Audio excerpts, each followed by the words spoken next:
Bueno, buenas tardes para todos. Espero se encuentren muy bien. El día de hoy vamos a realizar una pequeña y brevísima explicación acerca de el contenido teórico de sus guías 1 y 2.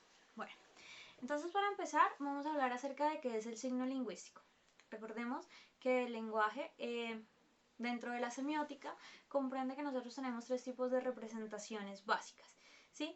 Y que el signo como tal es la representación global de esto que nosotros llamamos lenguaje. ¿Listo? Entonces, el signo es como representamos nosotros el lenguaje. Y lo podemos hacer a partir de tres formas básicas. El indicio, el icono y el símbolo. Recordemos que el indicio lo que nos dice a nosotros es una pista acerca de algo que va a pasar, algo que va a venir a continuación o algo que pasó. Pensemos entonces, por ejemplo, en las huellas que nos indican que hubo vida. Pensemos en un relámpago o en un trueno, indica lluvia. ¿Listo? Los iconos son representaciones gráficas de cualquier elemento de la realidad. Entonces en los iconos encontramos las fotografías, las pinturas, las imágenes, los emojis, los kaemojis, esas caritas felices que ustedes viven enviando sus redes sociales, pues esos precisamente son iconos, representaciones gráficas de la realidad o de algún elemento de la realidad, sea tangible o intangible.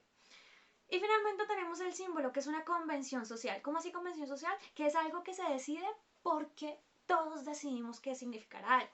El ejemplo que yo les ponía a ustedes en clase era, por ejemplo, levanto la mano. Y si levanto la mano, eso es saltemos. ¿Listo? Como grado noveno, todos entendemos que si yo levanto la mano es todos saltamos. Pero yo no puedo hacer eso en otro lugar, en otro espacio, porque puedo levantar la mano y no voy a obtener ese mismo efecto. Eso implica entonces que esto se va a convertir en símbolo para una comunidad en específica, en este caso para grado noveno, y que va a tener un significado específico que es todos saltamos. ¿Listo? A lo largo de la historia, los símbolos han ido mutando su significación según precisamente las convenciones sociales o la sociedad en una época determinada. Ya hablábamos entonces en clase de la esvástica, que fue un símbolo bastante específico que nosotros asociamos actualmente a Hitler, al nazismo, mientras que realmente en sus orígenes, incluso hoy se utiliza con ciertos rasgos diferentes, como un elemento de felicidad, de prosperidad, de alegría para las religiones budistas. ¿Listo? O hablábamos de esto que significaba una cosa para la época cristiana y actualmente significa otra totalmente diferente. ¿Listo? Entonces los símbolos son configuraciones específicas que en una sociedad se dotan de significado y ese significado se va modificando a lo largo del tiempo. ¿Listo? Además de esto también tenemos que reconocer que el signo como tal tiene dos características básicas. ¿Listo? O dos momentos básicos, el significante y el significado. Decimos que el significado es el contexto o el concepto que yo asocio a un significado específico. Vuelve y juega. Pensemos en la esvástica. Significante, esvástica. Significado, bajo qué contexto, bajo qué situación yo asocio ese significado a esa esvástica. Como nazismo o como el elemento de prosperidad de la cultura budista. ¿De qué depende? De mis conocimientos y del contexto en el que se inserte ese signo social, ese signo dentro de nuestra realidad. ¿Listo? Entonces, significante, concepto, significado, imagen mental, la idea que yo me hago de esto. ¿Por qué es importante entender esto de significante y significado de los signos? Porque nosotros hablamos también en clase acerca de dos elementos basiquísimos acerca de la comunicación, que es el sentido denotativo y el sentido connotativo.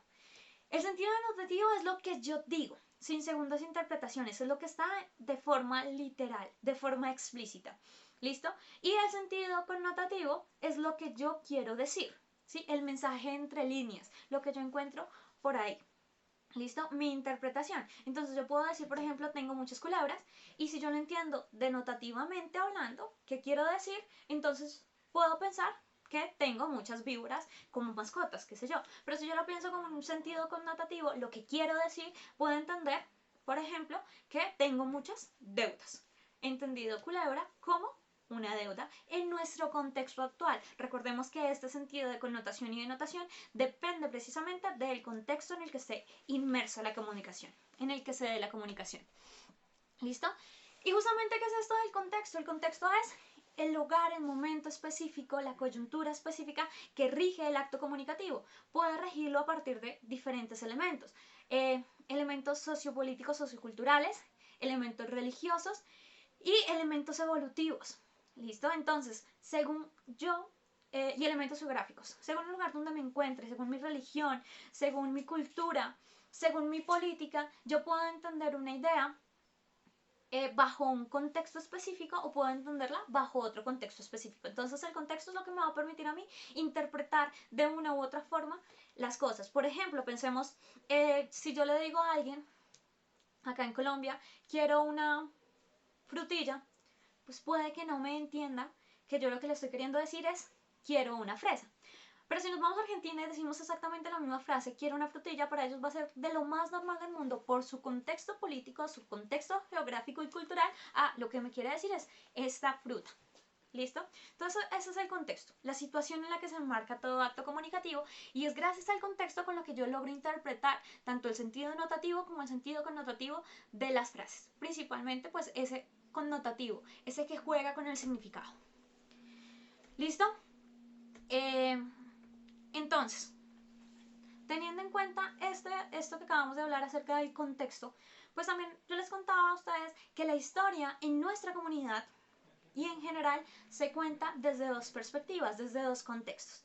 El contexto de los vencedores y el contexto de los perdedores. Esto porque nos va. Recordemos que nosotros hablamos acerca de la literatura precolombina. ¿Y qué es la literatura precolombina? Justamente es esta literatura que vino antes de Colón. Pero ¿quién contó esa historia? ¿De dónde llegó a nosotros esa historia? Pues principalmente de lo que nos dijeron los españoles. Y como tal, mucho de ese contexto se ha perdido, de lo que ocurrió realmente se ha perdido porque se ha ubicado la mira, la perspectiva, el contexto desde un punto muy específico y sesgado. Pero bueno, eso nos lleva justamente a hablar acerca de qué es la literatura precolombina. Ya dijimos que la literatura precolombina es la literatura que se da antes de la llegada de Colón. La literatura precolombina va a tener tres características básicas, o va a hablar acerca de tres cosas básicas. La primera es que va a trabajar mitología o textos religiosos.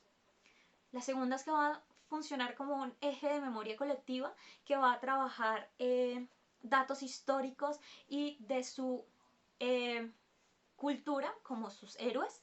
Y la última característica es que nos va a relatar datos astrológicos de cómo vivían ellos.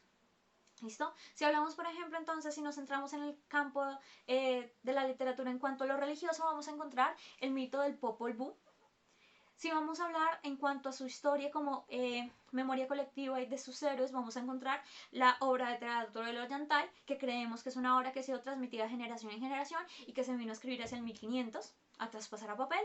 Y finalmente, si vamos a hablar acerca de estos conocimientos de su cosmovisión y de cómo entendían el mundo y sus ciencias, en este caso la astrología, pues nos remitimos al libro de Codex Borgia. ¿Listo? Cada uno de estos pertenece a una de las grandes civilizaciones precolombinas, que viene a ser Popol Vuh para los mayas, Ollantay para los incas y el Codex Borgia para los aztecas. ¿Listo? Ahora bien, esa va a ser toda la mitología, toda la literatura que encontramos antes de la llegada de Colón.